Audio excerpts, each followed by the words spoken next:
Hello everybody, it's Joseph Halsey from the James R. Halsey Foundation of the Arts. Hope this message finds you and your loved ones healthy and safe. Like you and everyone else during this time, we had to restructure and reorganize our Let's Film program. It's a program where teenagers from high school, ages 14 to 20, get together and learn independent filmmaking from conception to finish. Now, due to the pandemic, we weren't able to do that. However, thanks to Princeton Area Community Foundation for a grant, we were able to hold a summer program. And that summer program consisted of bringing kids in 2 at a time, following COVID protocols, and having them explore different areas of filmmaking. And that would be the documentary side. And we asked them to kind of reach into their personal self and give us an explanation of the things they've been through during this period. So I hope you take some time and enjoy their work. Thank you. My name is Jackson Jules. My name is Eric Vasquez. Courtney James. Naeem McLeese. My name is Jabri Minor. Hi, my name is Misha and I'm 17. I am 17. Going to turn 18 next month. 18. I'm 18 years old. 18. I'm 18. Yeah, it's something serious to look out for because they got everybody walking around with masks now. I can't I'm used to wearing it, but not that used to actually walk around outside with it. At first it was kind of annoying, like with the lockdown and you gotta be in the house at a certain time, mask everywhere. And it's like I keep hearing new stuff about it, but then it ends up being like a false alarm or something about it. It's like, what's the point of doing all of this? Mm-hmm. I mean, common words has been crazy. It's been crazy, really. I've never thought that it will turn like that, turn this way, and because of this pandemic, I know family members that got laid off their jobs, and I've always wanted to go to prom. I always wanted to have prom because in movies look the coolest thing ever, but it didn't get to happen. I didn't get to experience it, which was a bummer. I know it's not a huge problem, right? There's more problem in the world going on, but personally, that was like, oh, that was a little bummer. It brought me down like a lot. I don't want to say that the COVID itself made me feel the way I feel right now. Like February, I was excited, man. We had our movie premiere. I'm on like, this is about to be a huge step. I'm about to meet so many people, connections. And then COVID happened. It's just like, now I'm just shut down in my house. I can't go nowhere. I can't talk to people unless it's virtually. And I'd rather have face-to-face, in-person conversation with people. You know, it's like a different vibe. And I can't go out and audition for places. I can't go out and act. Like, everything has to be done virtually. It's not really the same for me. I'd rather be in a space with people, so it's a different kind of energy. Well, actually, yeah, it has helped me. It has helped me because throughout the coronavirus, throughout quarantine and everything, I've thought a lot about my future, what I want to do, and I've got out of my comfort zone. I've tried a lot of stuff. I've tried writing more and reading, create stories and writing songs. So and that really brings out creativity out of me, and I really love it. And I did not know that part about me, so when I started doing it, and I was seeing, and I showed it to other people, they were like, all right, that's nice, you keep going, bro. And I'm like, okay, I feel like the pandemic like kind of messed me up a little bit when it first came out because I got like my hours cut from working and stuff. So that was kind of like a hardship for me. But then afterwards, I just got used to it, started doing like different stuff during it, like to figure out how to like get through it. It has made me reflect on myself, on like who I am. Well, in the beginning, when I first heard about it, I honestly thought it was fake. I'm not gonna lie, I thought it was fake. And then my mom got it, and I was like, oh, it's not fake.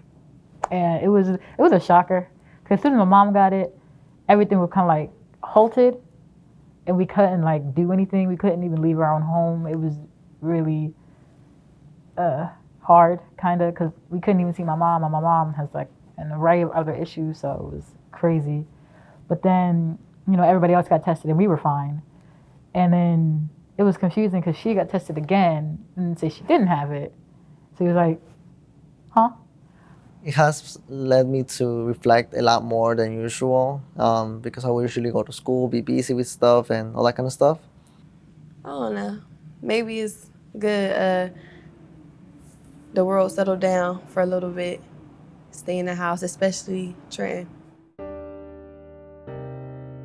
Seeing it all in real time happening literally every single day, it's kind of like surreal because you never really like expected it to get as big as it did. I'm talking about the protests and how many people are speaking out and how many people are acting.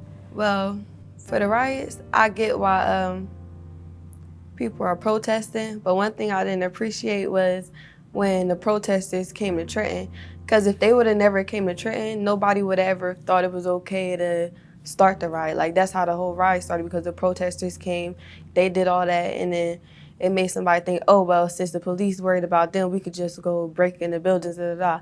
That was kind of a loss for the town. I didn't appreciate them protesting, because we don't really have that much police brutality in Trenton. Well, not that I've seen, but like other townships outside of it, yeah, they got it, but not Trenton. About time, because the issue has been here and someone's just been like growing, and now I feel like it's coming to a head, and this is the outcome of it. From with the riots and all of that, or not even the riots, like the protests and stuff, which eventually led into some riots, it could work, but it could work only to an extent. I could say like a lot of people will like preach out about it, but we'll get people to listen, but not the right people to listen. It's made me feel very upset about how like the government and the police force has been treating minorities in the United States. Right people like the government and all of that, but there's no point no point to tell that they'll actually listen and react to it the right way or how we want it to. There is need for change in the way that we need to convince people, especially like white Americans, that minorities are also part of this country and have helped build up the country as well. Without us, things will be so much different. So we're part of the society. Like the United States is not just 100% white, so we are also taking part in this. And I know not everybody like is like that. I know there's a really small amount of people that think negatively of minorities. At this point, you go like for me, you can only say is like life is just evolved to that point, to where that's just like, I wouldn't want to say the normal, but that's pretty much what it is. And I could see it change, but no time soon. I think they have to take control and take responsibility for how they treat us and everybody else in general, not just minorities, but everybody. But at the same time, there's also some things that don't seem right with all these protests and retaliations, which is that most of the time when something happens, even if it's small, it always blows up in social media. And I feel like I guess that's kind of like the culture of now, that something happens, you post it on social media and just automatically blows up, no matter how good or bad it is, which is good, but also it's bad at the same time. I wasn't surprised by all this, and I was pretty happy that there was a lot of protest, and also, I guess the bad side of protest, the breaking into stores. I wasn't really supporting that, but I actually understand why they were doing it, because I was angry too. I mean, I still am, because with all, like, knowing that any time a police officer can stop you and really their life, actually my life is in their hand, because they can end it within a seconds, which a gun reach, and just kill me right there. I don't want to read it because it upsets me, because what can we do? The riots were unnecessary. The protest, I believe that was really amazing. I participated in one of the first protests we had a couple months back, and it was just nothing but peace. And we walked all around downtown. They was out giving waters, that everybody was supporting, holding hands. I feel like it was a lovely thing. We didn't need the riot. It was just The hood people wanted to just have fun, burn cop cars up, robbing the stores, like just do things that were unnecessary because you seen another city do it, another state have their fun. Now you want to do it. There was no reason to. I thought at first the protest was going to change a lot of views. Not even 24 hours later, y'all causing chaos. Y'all don't want change. Y'all just want chaos. I don't know, man. We gotta do better. I hope to see the country more acceptable, which is probably not really realistic, but more acceptable and kind of human, because the way that some people in the world, people in positions of power, portray themselves to be like they just don't have emotions or they don't sympathize with other human beings, so they don't understand or really care about other people.